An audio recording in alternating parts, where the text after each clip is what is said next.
Meanwhile, Mark's doubts began to grow as well. At first, he had trusted Clara completely, but small details started bothering him. Sometimes her baby bump seemed inconsistent, and when he asked for proof of appointments or receipts for medical expenses, her explanations were vague or overly emotional. The inconsistencies began to weigh on him, creating a gnawing sense of unease he couldn't ignore. Mark's instincts, sharpened by years in business, told him that something about Clara's story wasn't right. As both men investigated separately, the pieces of the puzzle began to fall into place. David discovered Clara's alternate identity, Lena Brooks, through social media and old email accounts. He realized that the woman who had claimed to carry his child was the same woman who had captured Mark's trust and money. The realization was devastating. He had been manipulated by the same person in different forms, a puppet master controlling emotions and reality to suit her needs. Mark, on his own, uncovered the fake ultrasound images and false medical documents Clara had used to maintain the illusion. He was outraged,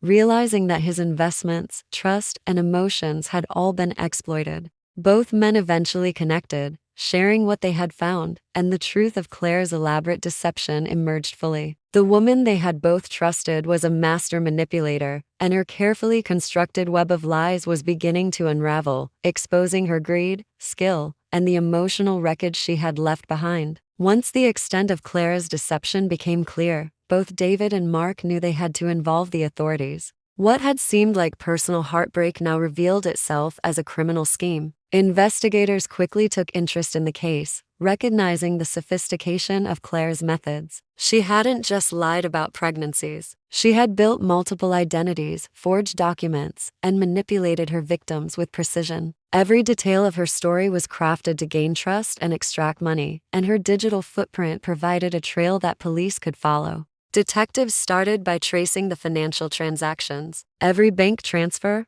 online purchase, and withdrawal painted a picture of calculated fraud. Thousands of dollars from David and Mark had flowed into her accounts, funding a lifestyle far beyond her reported means. Investigators also uncovered fake medical documents and ultrasound images that Clara had used to convince her victims of her pregnancies. The more they dug, the clearer it became that Clara was not new to this type of scam. She had refined her technique over time, targeting people who were emotionally vulnerable and financially capable. Police then focused on her online presence. Multiple dating profiles, emails, and social media accounts were registered under different names. Clara had carefully constructed each persona to appeal to specific types of men. Some profiles were sweet and innocent, others sophisticated and ambitious, but each one shared the same goal: to manipulate trust and extract resources. Investigators noted her meticulous attention to detail. She remembered past lies, invented stories consistently, and maintained her roles with near-perfect acting. When authorities confronted Clara at her apartment,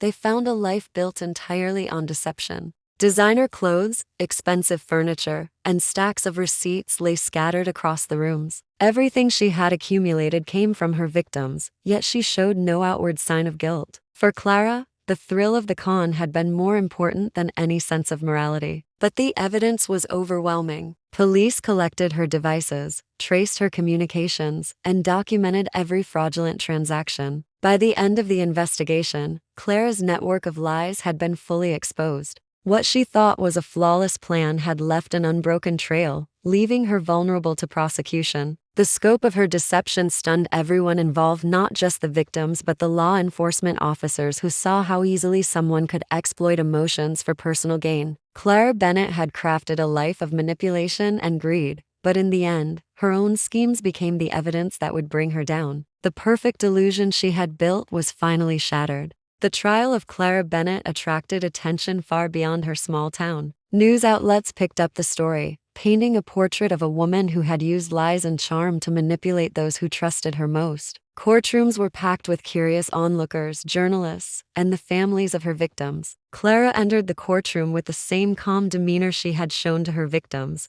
but behind that facade, the weight of her actions was beginning to settle. As the prosecution presented the evidence, it became clear how meticulously Clara had orchestrated her scams. Bank statements, fake medical records, and social media profiles demonstrated her ability to weave a convincing story that ensnared not one, but multiple men. The judge and jury saw the emotional toll her lies had taken. David and Mark's testimony revealed how deeply they had been manipulated, how their trust had been exploited, and the heartbreak that followed. Each story illustrated Clara's methodical approach, highlighting the emotional and financial damage she had caused. Throughout the proceedings, Clara remained largely silent, only speaking when legally required. Her lawyers attempted to paint her actions as mistakes or misunderstandings, but the overwhelming evidence told a different story. Digital trails, financial records, and first-hand accounts left little room for doubt. The jury saw a pattern of calculated manipulation that spanned months and involved multiple victims. It was not an isolated incident. It was a deliberate strategy to exploit emotions and gain money. As the trial progressed, more victims came forward, each sharing similar experiences. Stories emerged of men who had been convinced of pregnancies, sent money for medical expenses, and even invested in properties based on her lies.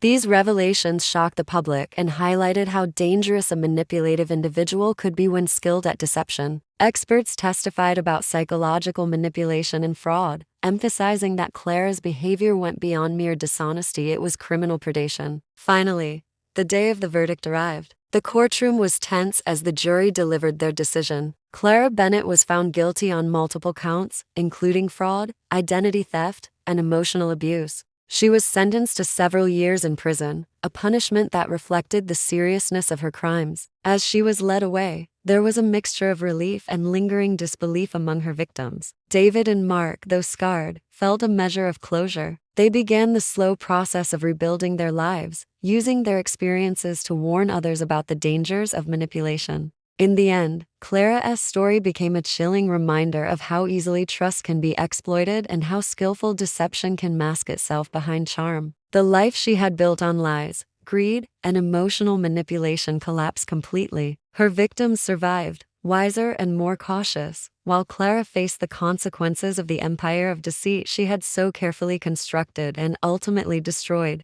What if the person you loved was lying about everything, even about carrying your child? David Miller and Mark Turner thought they had found their soulmate in Clara Bennett. She was sweet, caring, and seemed perfect. But Clara was hiding a dark secret. She faked pregnancies to steal their trust, their money, and their lives. What began as a romance quickly unraveled into a shocking web of lies and betrayal that would make both men question everything. Clara was a master manipulator. After losing her job, she turned to deception, using dating apps to find her victims. She found David, a kind, lonely man, and convinced him she was pregnant. He gave her money for medical care and baby supplies, never suspecting it was all a lie. Then, she vanished, claiming a miscarriage, only to reappear with a new name and a new target, Mark, a wealthy real estate agent. The game was the same, but the stakes were higher. Would she get away with it this time?